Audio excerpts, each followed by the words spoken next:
Ta-da! Welcome back to Fieros Reborn. My name's Ross, but my channel is called Fieros.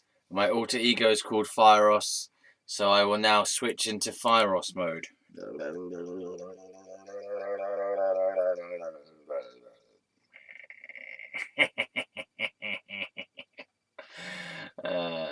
Okay, so welcome back.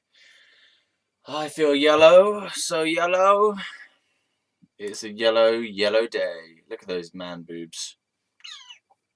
Oh, they've got extra little bits on them as well. It's like they're...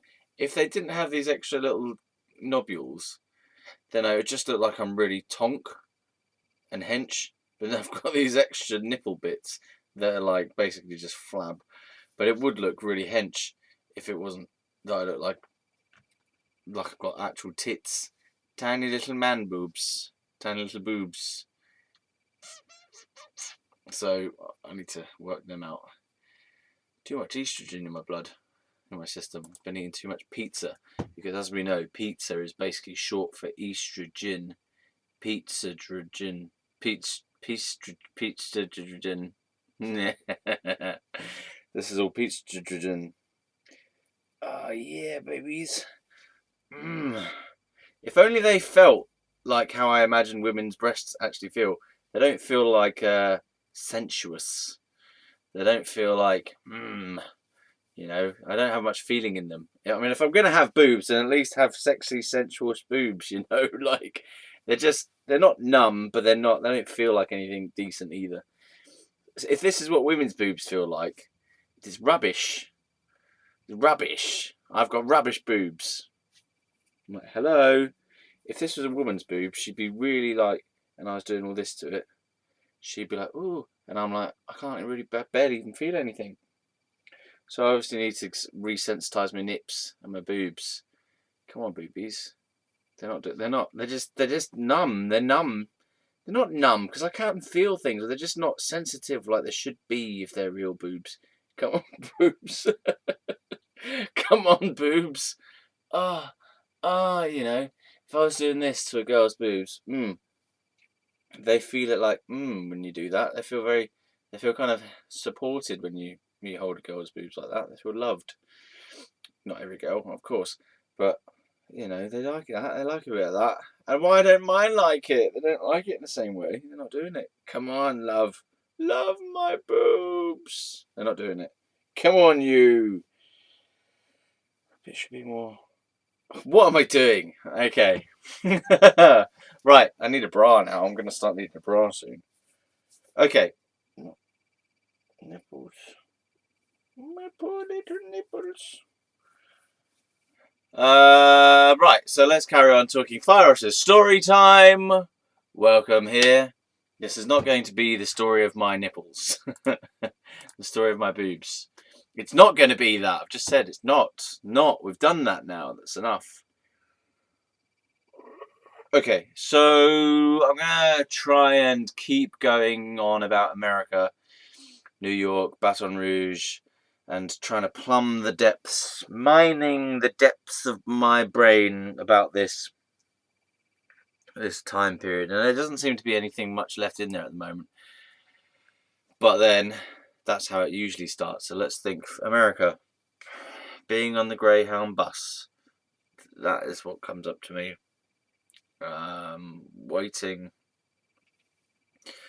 Waiting somewhere on for a Greyhound bus to refuel or something, and then with Will, and Will is telling me about his psycho ex-wife, who tried to put him in jail on some abuse charge or rape charge or something that wasn't true, but he still has to pay, or had to pay, a load of money to her, like 40 grand's worth of debt for unpaid child payments. I can't remember exactly what it was, but he wasn't happy with her and she wasn't happy with him, and apparently she stalked him and stuff, and he had to get a restraining order on her because she wouldn't leave him alone, and it was a nightmare for him.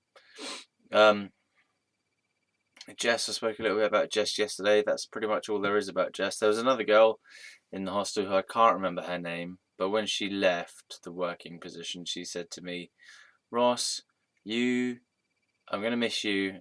You are so unique," was what she said. And I took that to heart, and I was very pleased with that. And I thought, oh, that's nice. Thanks very much. I am unique.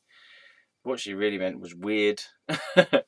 Nah, she meant unique. But I was a bit of an odd person. I used to sit around on the floor instead of on the chairs of the hostel garden, because I was like, why should I use a chair just because society says I should use a chair? I feel like sitting on the floor. And I was making a statement about it's okay to sit on the floor. We don't have to buy into society's chair sitting rules all the time. So I sat on the floor when I wanted to sit on the floor, and it was fine, and I did not die, and I did not get bum poisoning from the floor. They say you get bum poisoning from sitting on the floor. Whatever they say, you get a cold, you'll catch a cold, or you get piles if you sit on the floor. It did not happen. I did not get piles, nor did I get bum rot, nor did I have a cold from sitting on the floor. So there you go. That's that. What else is there from America? So yeah, I became homeless. We know about that. Chatted up homeless people. Oh, what about the people on the street? The religious people who were going blah blah blah blah blah blah blah blah blah, like speaking in tongues basically on the street and going like rah, rah, rah, religious words. I can't even remember the religious words he was saying, but Jesus was in there somewhere. Blah blah blah blah blah blah blah. Jesus, black guy, bald. I think he's bald. Black guy. Blah blah blah. Speaking so unintelligibly. You get street preachers who are actually saying things from the Bible, and they're trying to make a point, and even though it's generally aggressive and not particularly uplifting, most street preachers are just telling us that we're going to go to hell all the time, and that we should repent and believe in Jesus and come to the Jesus ways, whatever. That's pretty much all I've ever heard street preachers say anywhere I go, whether it's been London or in Slough or in America. They're all basically telling me that I'm going to go to hell and that I'm sinning. How do they know? They don't even know if I might already be a Christian. So why are they telling everyone on the street that they're going to hell and that we need to repent? Because quite a lot of the population is Christian. So what's that about? I mean, I'm not Christian, but why assume that everyone is already going to hell and no one is repenting and no one believes in Jesus? Like, maybe you should have a dialogue, which is why I don't really agree with street preaching. I think it's completely pointless. I don't think it just gives a bad impression. I always find them very aggressive. I find the whole way of them is aggressive. They're very. It always feels intolerant, and it feels insensitive, the way that they preach these things on the streets, because they're just shouting. They're just shouting basically random shit out of the Bible, and then the Holy Spirit is guiding them to just be arseholes, basically, loud and condemning people on the streets in the name of the Lord. I mean, bollocks to it. I can't be arsed with it. Sometimes when they're shouting, I go up to them and I say, could you calm it down a bit? I've actually done that to them a few times, and they don't really like it.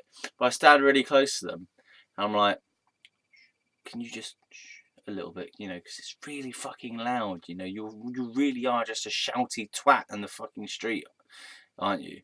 You're just standing on a box and shouting down the road. You're an asshole. You're like, and no one has the choice. We all have to hear your bullshit. Like, why are you doing that? What happens if I stand on the other chair? Why can't I just stand on the other chair and start shouting other unintelligible bullshit instead? And I do feel like doing that sometimes. I feel like it's just madness. It's just madness. They've just, like, yeah, it's fine. It's legal and stuff, but it's loud and abrasive and disruptive to the general peaceful flow of life. I mean, I don't. If they're going to do singing, fine. That's fine. That's not the same. But it's just the equivalent of a drunken, loudmouth dickhead standing on a chair and shouting shit out of a book. It's almost irrelevant what the content is to me. I mean, they could be reading the dictionary really loudly and shouting it abrasively, and I'd still be, shut the fuck up. You're just causing a annoying, loud, overly loud atmosphere. Why are you doing that? You know, how are you getting away with this? So yeah, so I go up to them and I talk to them, or I just stand really close, because I'm like, you're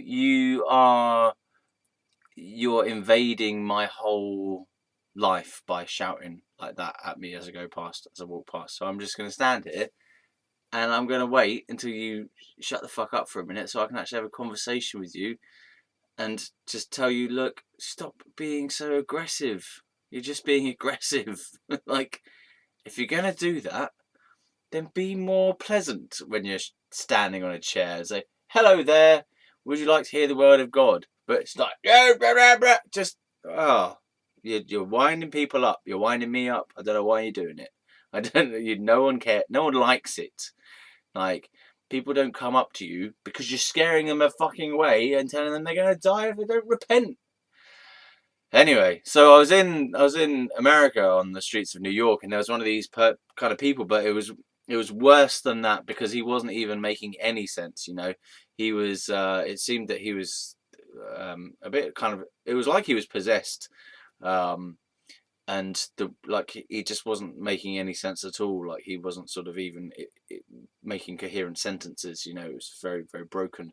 The way that he was speaking, it's just very loud, and it was a fury. It was a very furyful kind of. He's just like a mad ranting fool, basically, but with a religious feeling to it as well. And I thought, okay, I'm going to heal this person with my Jesus powers.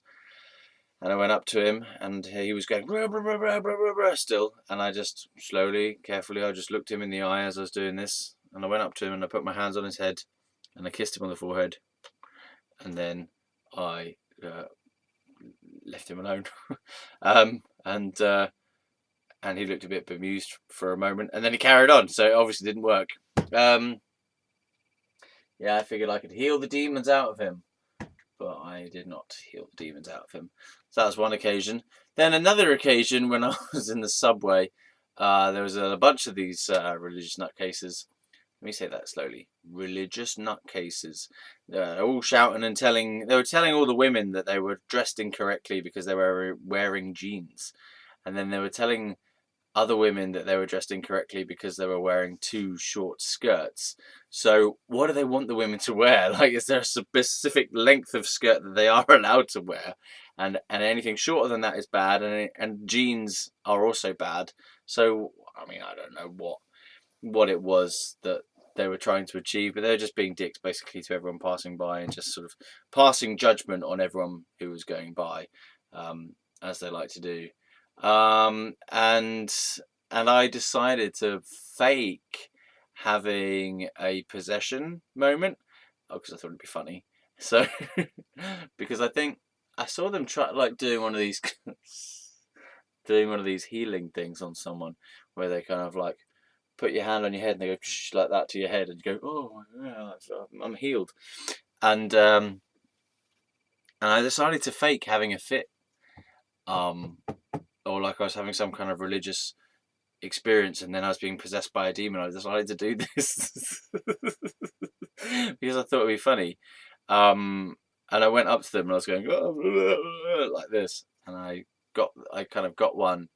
Like, so one of them said, this guy needs healing, and he pointed to another bloke. Another bloke came over and sort of did this healing on me, which was ridiculous. Where he just put his hand on my head and went like this, and I went, oh, wow, that's amazing. You've just totally healed me. So I did a whole faking thing, and then I decided I'll just like spasm out into the possession thing again for the hell of it, to prove that it didn't work, and then it was all a load of bollocks, basically. So foolish cretins. Oh yeah, but that was fun and funny. Oh yeah, and another one as well. I did some busking on the street, on the subway. Sorry, like on one of these long corridors, between, when you get on the train. What is that word? platform between platforms. So you had a platform, and then you got a long corridor to go down before you get to the next part, or if you wanted to get out of the station completely, whatever. And did some busking with my acoustic guitar, and I just sat there playing a song, and I wrote a song that goes something like, I don't care what I sing, I can sing anything that I want because no one's listening, stuff like that. And no one cares if I swear or not because I can sing anything that I want because no one's listening, something like that. The best thing about this song is that nobody's listening, and that means I can sing whatever I want. That's it.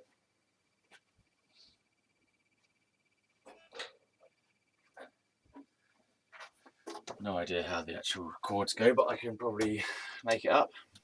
I think it was like G and C. The best thing about this song, the best thing about this song is that nobody's listening. That means I can sing whatever I want. The best thing about this song is that nobody's listening. That means I can sing whatever I want. You motherfucking bitch, you are not listening to me. You just walking by without a care in the world. The best thing about this song is that nobody's listening, and that means I can sing whatever I want. You motherfucking bitch, look at you, cunt, walking on by, you don't give a fuck about me. I'm sitting here by myself on the floor. And the best thing about this song is that nobody's listening, and that means I can sing whatever I want. The best thing about this song is that nobody's listening, and that means I can sing whatever I want. It was fun, it was cool, but I enjoyed that because it felt very free. I might do that at the end of the video because it's a nice song, isn't it? It sounds good. Let's point at the point in the background. That's a nice song, isn't it? It's a nice song. It's a nice song. It's a nice song. It's a nice song. It's a nice song. It's a nice song, isn't it? It's a nice song. It is a nice song. It's a nice song. That is. It's a nice song. That is. It's a nice song. It's a nice song. That is.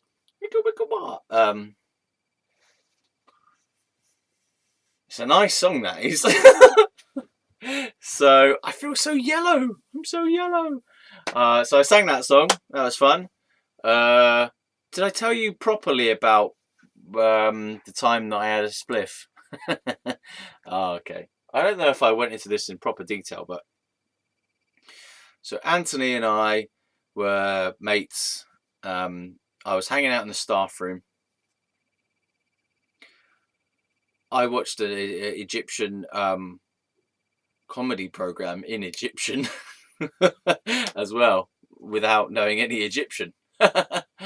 And that was a good exercise because it's interesting when you watch a program when you don't know the actual language, but you can still understand the general gist of what's going on by the body language and by the tone of their voice, and like by the positions and obviously the actions. If there's any kind of physical actions, you know, you can tell what's happening, and you don't need as much language as you think you do. Certainly not in Egyptian comedy soap opera type things, comedy sitcom. And I would occasionally laugh at the appropriate place to laugh because I sort of knew it was funny by how they delivered their line, and I don't know. You kind of intuitively understand what's going on without knowing really the full details of what's going on. And so the Egyptian guy who was watching it and showing me it was like, so you understand it, kind of thing. I was like, yeah, I understand it.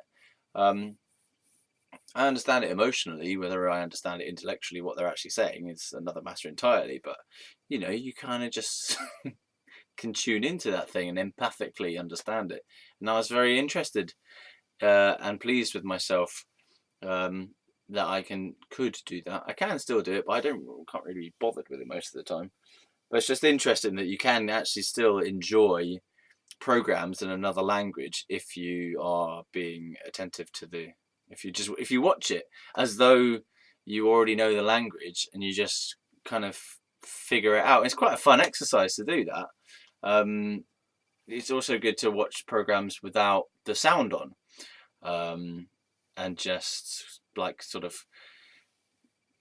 figure out what's going on. It's just a nice exercise to sort of increase your perception skills of human interactions. You know what's going on and guesswork and stuff like that. It's quite good. And then of course you can watch TV without actually watching it and just listen to the sound of it and then imagine what's going on the screen. Am I sounding weird right now? I mean, I just like to experiment with different ways of entertaining myself.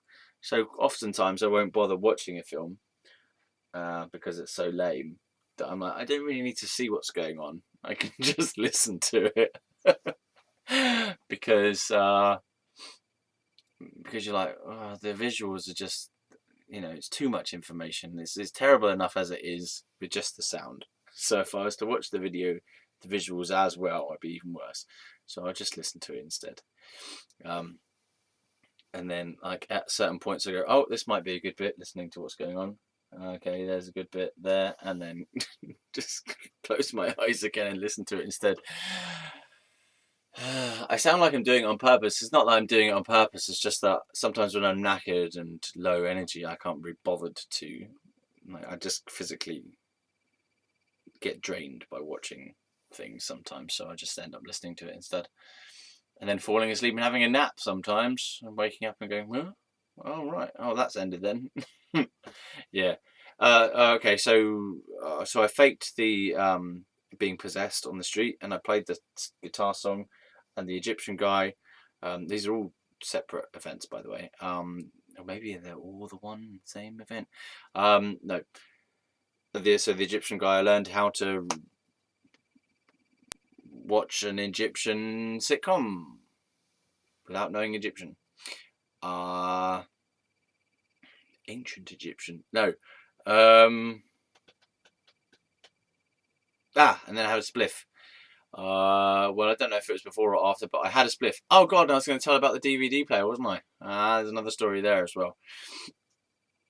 Right, let's talk about the spliff occasion. So I had a spliff.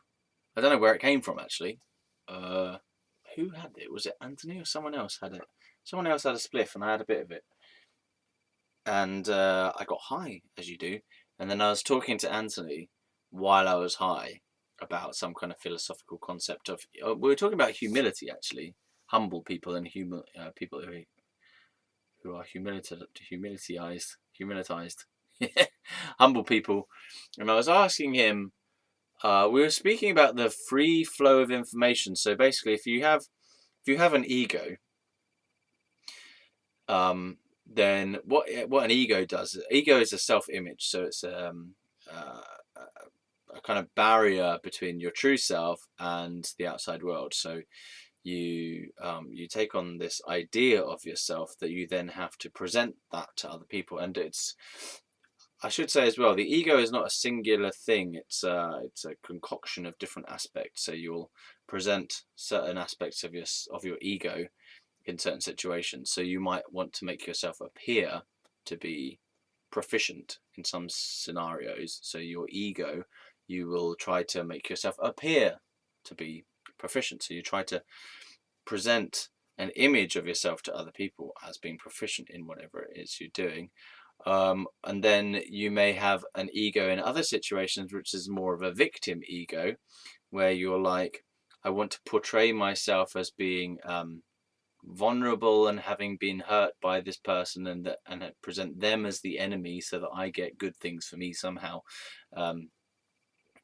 There's that other different kind of ego.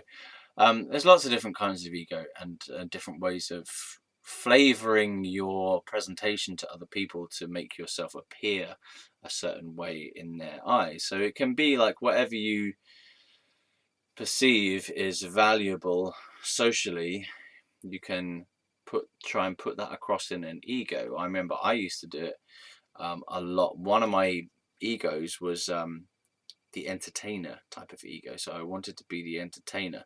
So if I wasn't entertaining people, if I felt like I wasn't being entertaining, then it was like I don't know what to do. Like I had to always be being the funny guy, or being the witty guy, or trying to or tell stories. And then I had another one which was a compassionate one as well, where this didn't last very long, but I tried to present myself as being a compassionate person by doing things that made me appear like I'm compassionate, right? And saying things that appear to be compassionate, whereas to be truly compassionate is to just really be present and to be there with whoever you're with, and to just be emotionally available right there. And naturally, you are compassionate as it arises to express concern. You naturally express concern. If someone's in pain, you naturally express concern for that. You don't have to actually do anything to be compassionate. When you really get down to it, you just it's sort of just like an innate thing. It's like once you're connected to your deeper self, and then you're listening to another person, really listening to another person, like kind of listening to their soul, then if they express a sense of suffering, then you just naturally care about that, and you naturally want to hear about other people's lives, and you're naturally interested in other people, and you naturally care about yourself as well, and you naturally kind of love and take care of your needs and your physical body and your desires, and you because you're in touch with that. So it's compassion is an innate thing, I believe, and I feel that it just happens naturally. You don't have to force it. What you do have to do is to get rid of the presentation of yourself to other people, which is like always trying to appear a certain way. If you're trying to appear as compassionate, then it's likely that you're not actually being compassionate, because you're more interested in yourself. You're more interested in how yourself is appearing to the other person. You're more interested in like putting across an image of yourself as being a compassionate person, whereas the true compassion has nothing to do with how you appear in the other person's eyes. It has nothing to do with presenting an image to a person. You know, you care in the moment, and you care without a barrier between you and the other person. You care about the other person, or you care about yourself without trying to maintain an image of yourself, if that makes sense. So you're just there for the other person. That's the best way I can say it right now. You're available, you're present, your attention is with the other person fully. Your attention is with yourself and the other person equally, in fact. Your attention is just a kind of global, it's like a sphere of attention, and it includes you and the other person and the environment. So you're more of a witnessing presence, and from the witnessing presence arises compassion naturally, and you don't have to force it. How do we get to that? I was going to talk about having a spliff. So I had a spliff compassionately. No. Oh no. So I had a spliff, and I got deep into thinking and thinking about the ego and stuff, and talking with Anthony about, well, so what is communication like when you've got two egos? Because an ego is like a barrier, basically. An ego is a shell, a barrier that between two people, that sets up a separation between two people, or you and the world is another way to think of it. Like your ego gets in the way of you interacting with the world in a clear, crisp, unfiltered way. And I was asking him, well, what happens when you have two egos talking? And he was saying, well, it's just very difficult to understand each other, because you're always trying to get your own point of view across, and you've got two shells basically bashing up against each other, and so you don't ever get any real communication going on. And then I asked him, well, what about if you don't have an ego? What if you're a kind of humble person? And he said, well, you just have the free flow of ideas between each person, the free flow of ideas and feelings. So it's an open communication channel, basically. And I drew this kind of representation at that time, which I felt was, so you had the two egos. You got kind of like person or being in the center. This just looks like a pair of tits, to be fair. So you got the real truth of the being inside there somewhere, the real truth of this being inside there, and you got these big egoic shells on the outside. So whenever they talk to each other, they're just basically, this interface is just kind of crashing into each other, and these two parts never actually get to meet. The souls, or the beingness of the individuals, never actually touch, because they're all that's having interfacing, all that's having communication is the egos. So they're just, those parts of them are exchanging communication. Then I drew this, which is when you have the humble person, humble people, sorry, having an open dialogue, and you basically get like that, which is the flow of communication, or an openness between the two people. So that's the same being, that type of thing there, and they're two different people, but you've got this open communication, and the ego is not present. It's instead you've got this channel between the two. It's just an open channel. So like here, you got information from one person going in, hitting their ego, and hitting the other person's ego, and coming back, and it's just an inward discussion where nothing really happens, because the information on this diagram here from each being gets filtered by their own ego and then reflected back to them. So they're just basically talking to their ego, and the other person over here is talking to their own ego too. And if anything manages to get through, it's lucky. And on this one, instead, you're no longer seeking to protect yourself, so you can send information to another person and receive information from another person without this sense of a barrier. So it's like it's honest, it's clear, it's easy, and it's a flow. So here we're having direct communication between two souls, if you like, two individual beings, with no barrier in between them. So because the beings feel safe enough to that they don't have to protect themselves, so they can just be themselves and open, it makes it very easy to communicate. So we're having this discussion when I was stoned, which, you know, you occasionally do have those kinds of conversations when you're stoned.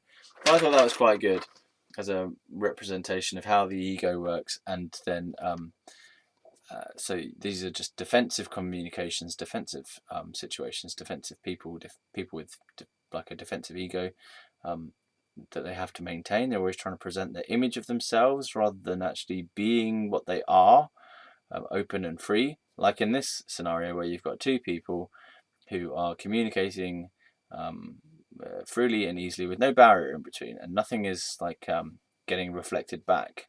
So they're having a free communication channel. So there you go. So that was an interesting discussion that came out when I was stoned. So it's all teaching and learning. And so Anthony was saying, yeah, you just have the free flow of ideas between people, the free flow of information between people, and there's less misunderstanding as well, because each person is being open with what they give, and also they're open to what they receive. So it's an openness. And also he was saying that humble people just don't get involved with arguments and stuff, that they're not present, they don't go near that kind of stuff, they just remove themselves. You just find they're not interested in it, and they're just not about drama, so they go elsewhere instead. That's what he was saying, because it just serves no purpose to them. So it serves no purpose to just get into dramatic arguments about things, because there's no need to defend anything. Humble people, people with no ego, they don't feel like they have to protect a sense of themselves because they're comfortable in their sense of self. They know what's inside of them, and they're happy to offer that. And if people don't want it or don't like it, then it's not. They don't feel that they have to promote that any further. That's what it is. That's how I feel. That's who I am. That's what I think, and that's the truth for my situation. And then that's the end of it. It's not like I need you to accept that as well. I need you to believe in what I'm saying. I need you to feel the same way as me. I need you to have the same opinion as me. And I need you to agree with me, and you mustn't disagree. And if you do disagree, then I feel threatened and stuff like that. And if you and you're wrong because I'm right. Because I'm right, that means you're wrong. So that just doesn't happen with egos, because with people who don't have an ego or very small ego, because they just don't care. They don't need to have their sense of self validated by conflict with other people. Their sense of self is internally validated. They know themselves. They are aware of themselves. So they don't need to seek validation and to sense the boundary of themselves by rubbing up against other people, in terms of whether it's physically bashing into people and hurting other people, or psychologically by creating thought arguments and winning against other people and things like this. I just don't need to do that, because it serves no purpose when you are when you have an integrity of your self-knowledge. Then conflict doesn't add anything good to your life, so it's pointless, and you just don't go near it. And if a conflict arises, you may say what is necessary for you to say, and then if it doesn't go anywhere, then you just leave it, or you just stop responding, or you just go somewhere else, or you realize that the other person's nuts, and so you just go, okay, well, fine, I don't need to. That's fine that you feel that way. I mean, I'm not gonna add anything more to this, because I've said what I needed to say. That's it. That's it now. And it's almost kind of people don't understand it because they expect you to argue back. Often, that people quite often I've experienced it where someone has presented a potentially controversial statement, and it's almost like they're looking to create a fight. They've said it on purpose to wind you up, or they've said it on purpose to create a reaction, and you just go, fair enough. And they're like, no, and you're like, yeah, fair enough. And they're like, no, like the person who is always trying to tell you about how terrible the buses are, and they're like really, really intent on telling you how terrible the buses are, and you go, yeah, fair enough. And they're like, no, and you're like, yep, totally get you, totally understand. And it's almost like they're waiting for you to say no and have a go at them, or to sympathize really deeply with their complaining life history or their complaining story, and you're just like, well, I don't need to go along with that. That's how you feel. Fine, carry on. Or you might not even bother saying anything, just be like, yep. And after a while you go, oh, I've got to go. Because it's just, no, it's not worth it. You don't get anything from those situations, and I don't know if it's helping the other person either to listen to other people whining about the bus times. Anyway, so I got stoned. I did this drawing thing, and I came up with this understanding of free flow of communication when you don't have an ego barrier between you. So you're not trying to present an image, and you're not trying to protect a sense of self anymore. You just freely offer what is inside, and you freely receive what comes to you from other people, with no defensiveness and like, I reject your statement because it offends me. It just doesn't happen anymore.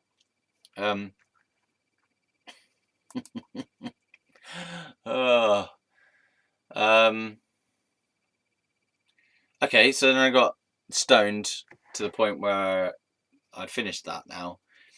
And then I started to realize the truth that when you go to sleep, because your consciousness is not present. I may have said this already on another video, but I'll do it again anyway.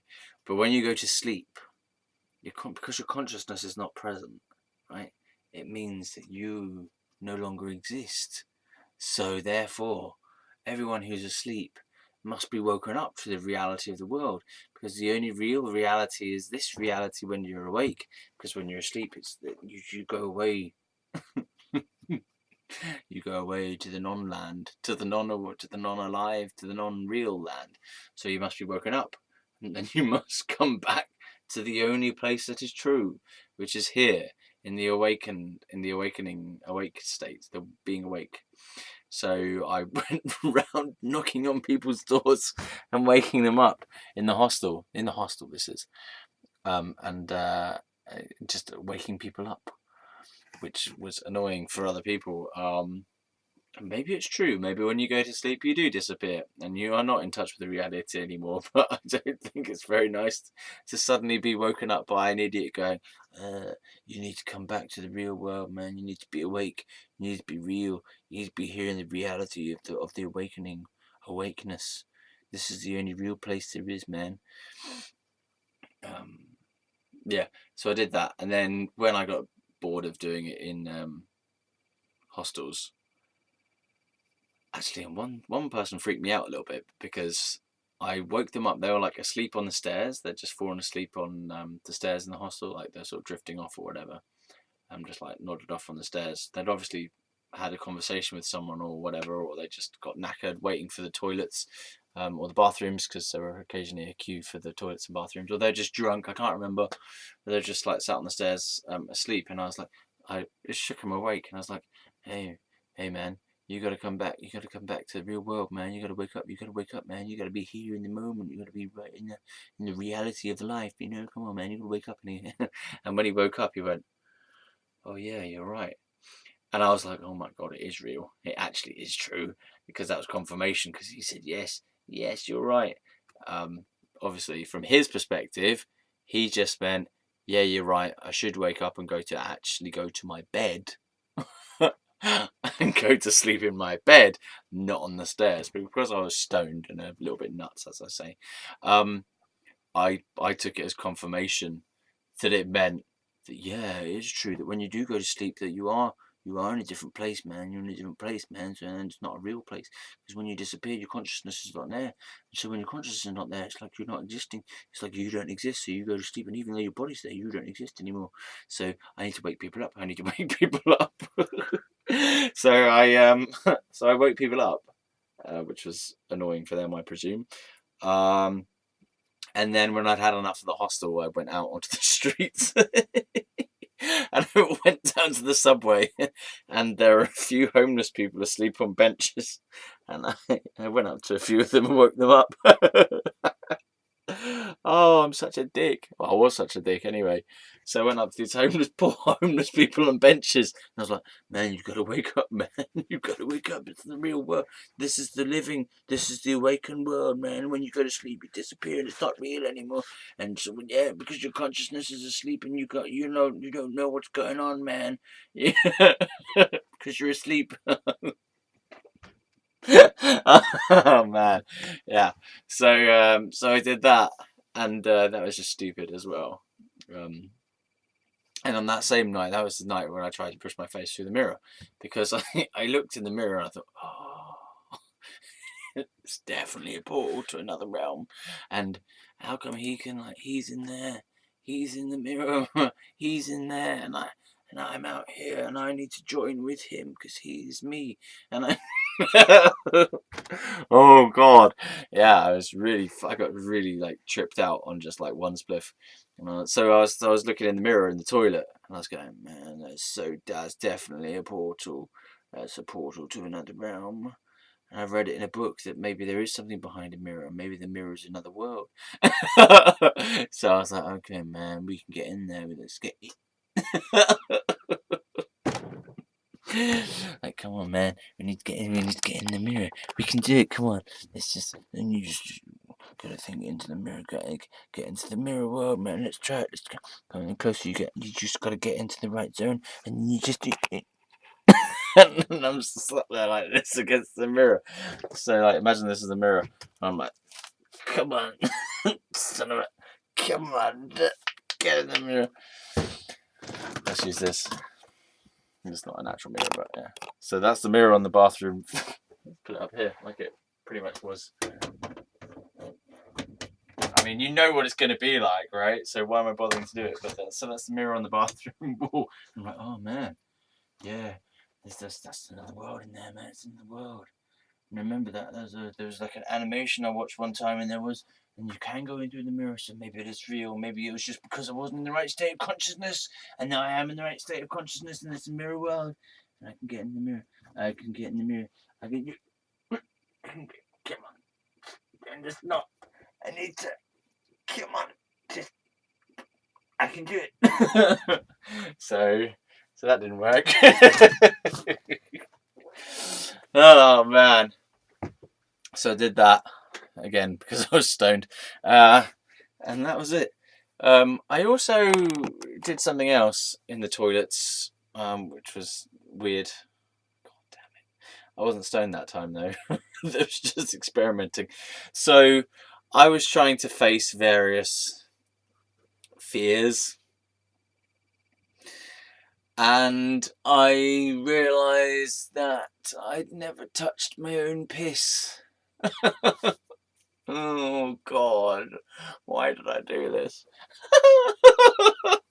So I peed in the toilet, and I was like, oh man, it's an obstacle to my enlightenment, because I'm afraid of piss. Oh, so yeah, I put my hand in the toilet just to prove that I wasn't afraid of my own piss. Oh, it was gross. And then I washed my hands, don't worry. And I have washed them since then many, many times, don't worry. But yeah, that was gross. I didn't touch poo. I couldn't do it. I just couldn't do that shit. Couldn't do that shit. No, I didn't. I just bollocks to that. So obviously I can never be enlightened now because I can't touch my own poo. And that's an obstacle to my enlightenment. I don't know. Did the Buddha think of that? Was the Buddha sat under the meditation tree, the Bodhi tree, and he's going, oh man, I'm so close to enlightenment. I haven't eaten anything for like 6 years, and I'm so skinny. Oh, I'm so nearly enlightened. I barely feel any pain or suffering. I feel like I've transcended I've transcended the mind, I've transcended the body. And I've transcended the demons. But hold on. I've never touched my own poo. I must touch my own poo before I become That's the last thing that the Buddha did before he became enlightened. He went, because apparently, I don't know how familiar you are with the story, but when straight after he became enlightened, he touched the floor. Apparently by the tree, or just before or just after he became enlightened, he touched the floor as a signal or something that he'd done it. I can't remember, but maybe it wasn't the floor, maybe it was his own poo. Okay, no, it's probably intensely blasphemous for a Buddhist, but if you're a Buddhist and you can't laugh at your own self and your own nonsense, then you're not a true Buddhist, because I tell you what's true. Okay. I tell you, maybe I can go inside this now. Maybe I can go into the mirror world, into the glass world. Okay. So I didn't touch my own poo, but I did touch my own piss, and I did not become enlightened because of it, though. So yeah, fine. Why don't we leave it there? Because obviously I've just presented myself as being an utter mad person. Pardon me. Oh, definitely going to drink some wine after this. I'm starting to get that heartburn though. I think it might be my gallbladder. Bile bladder. Squeezing the bile up into my throat, and I'm going, ugh. So let's open the door. So thanks very much for watching, and I'm now going to try and crawl inside the camera. Hello.